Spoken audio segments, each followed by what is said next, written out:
Alrighty, so today we're going to be talking about the difference between selling in person or selling life insurance over the phone. First things first, we'll talk about the similarities and the differences. OTP over the phone. This means virtually. It can mean Zoom. It can mean strictly over the phone. Anything that is done without having to be in person, whether that's by phone, by Zoom, by any other virtual platform, that's irrelevant. So first things first, the first thing that stands out is reputability, right? What is reputability? Reputability is where you can let your client know that you're a reputable person. You are not a scammer. You're somebody that is qualified, that is licensed. Reputability is easier in person because you can show them your credentials. You can show them your driver's license. They see a physical human in front of them.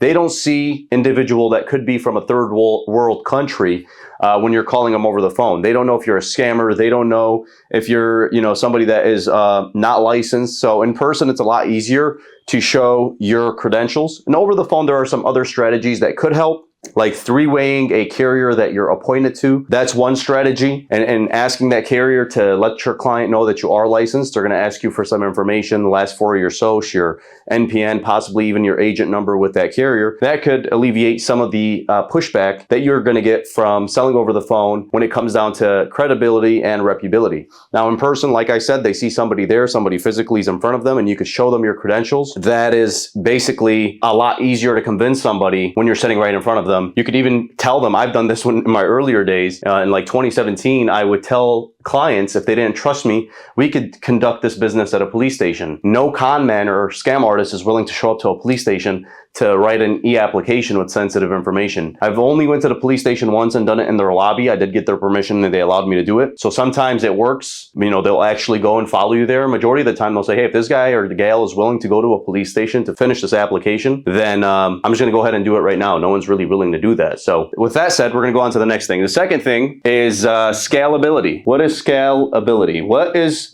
your maximum potential in person versus over the phone? Now, if you get licensed, say in 35 states, over the phone, you're going to have a larger pool of individuals to solicit insurance to. Whereas in person, you are limited to the county, right, that you're soliciting. Maybe a tri-county. You're in 3 different counties. They're all within 40 minutes of one another. But realistically speaking, the drive time alone is going to take away a lot of your time in the field. Whereas over the phone, well, I'm not an artist. We'll draw the US map to the best of our abilities here, right? Let's just call that the USA.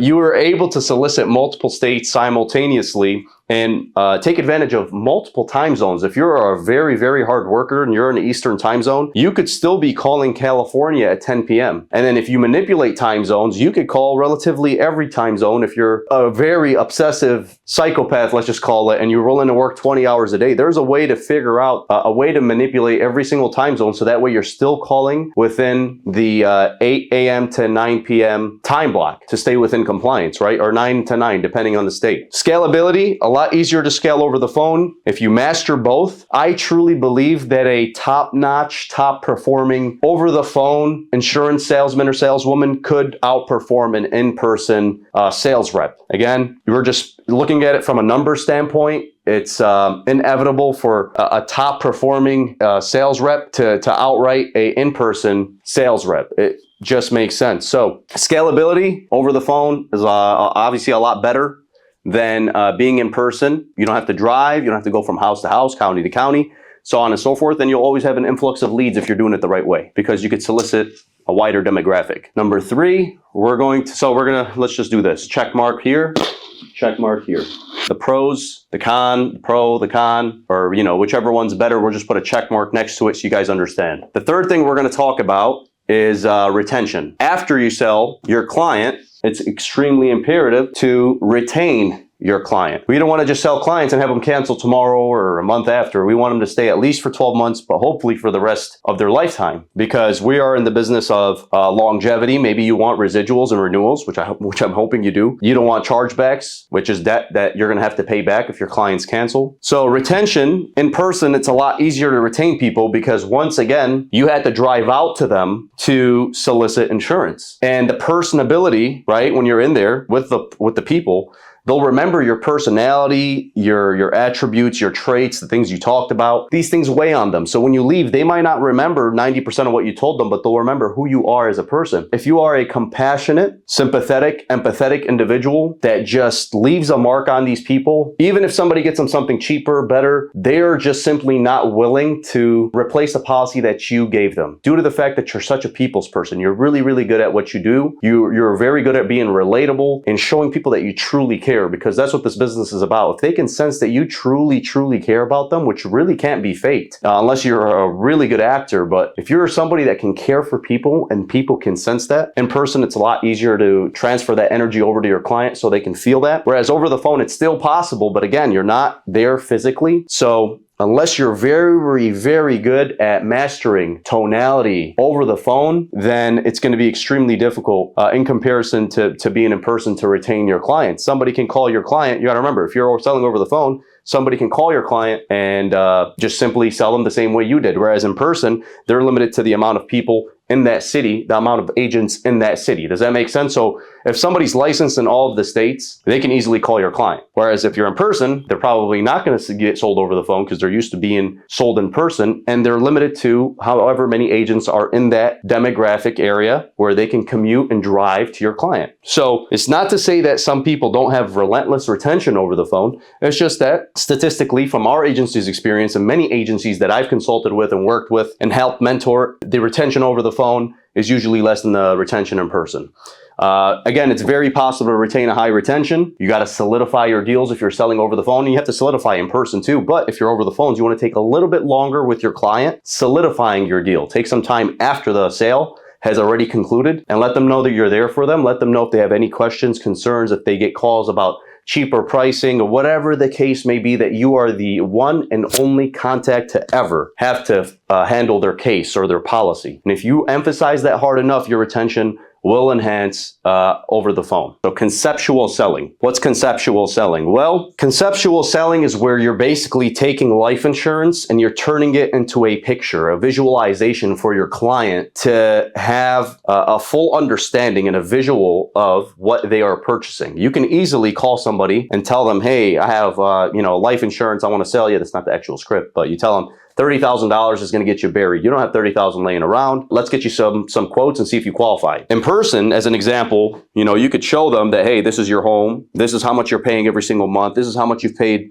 all these years. Why lose your house and not have life insurance in place to protect your family? You can easily show them a concept on paper, draw something out, re-elaborate, re-explain something that they may have misunderstood or didn't fully understand. So conceptual selling is a lot easier to do in person than it is over the phone. Now, it is also possible, once again, over the phone, to master the art of conceptual selling, selling concept over selling just numbers, right? And emotionally influencing your client versus just logically putting down numbers and trying to get them the cheapest rate possible. It's possible to do this if you can adapt to the personality you're speaking with, which comes with experience. They say you need 100 sits or 100 presentations to finally understand the varying personalities from person to person. But once you understand who you're dealing with, it's a lot easier to master the art of conceptual selling. Number 5 is locked geographically. What do I mean by that? You have to physically be in a area to solicit clients in person. You have to drive out, commute to their home, commute to a public setting, but you have to physically be there. Let's just say you're working 9 to 9 and you're already 2 to 3 hours away from your home. Once you finish at 9 p.m., maybe 10 if you have a late night appointment, you still have to factor in this drive time. So you may have driven out there 2 to 3 hours, drove back 2 to 3 hours. Whereas over the phone, even if you work from 8 a.m.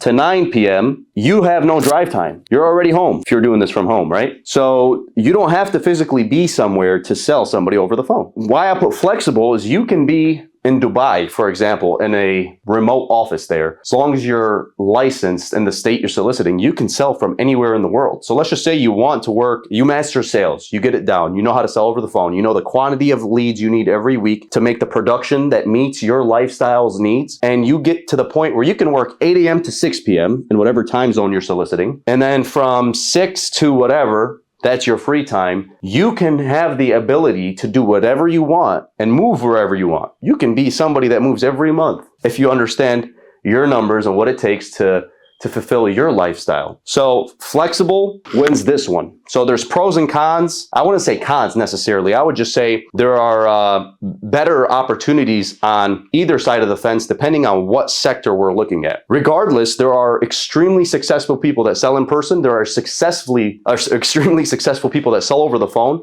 And then there are people that do a hybrid schedule where they do both. You can have a hybrid schedule and do both. 3 days in the field, 3 days over the phone, 3 or 4 days doing either or 1 week of this, 1 week of that. Regardless, you can have a hybrid schedule and see which one works for you. Some people don't like being behind a desk all day, but again, if they are behind a desk all day and they have the opportunity to work anywhere they want, then it just depends on personal preference. I like both because of the different, departments that are better than one another, but I liked in person more because I drove out to people. I liked seeing people in person. I enjoyed driving and switching up the environment versus being locked in an office.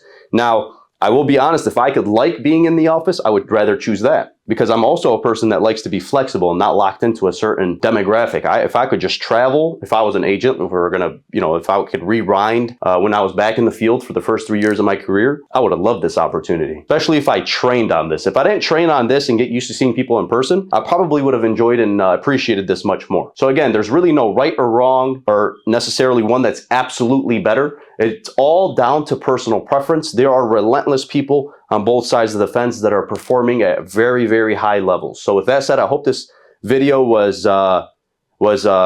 supportive and informative, and stay tuned for the next video.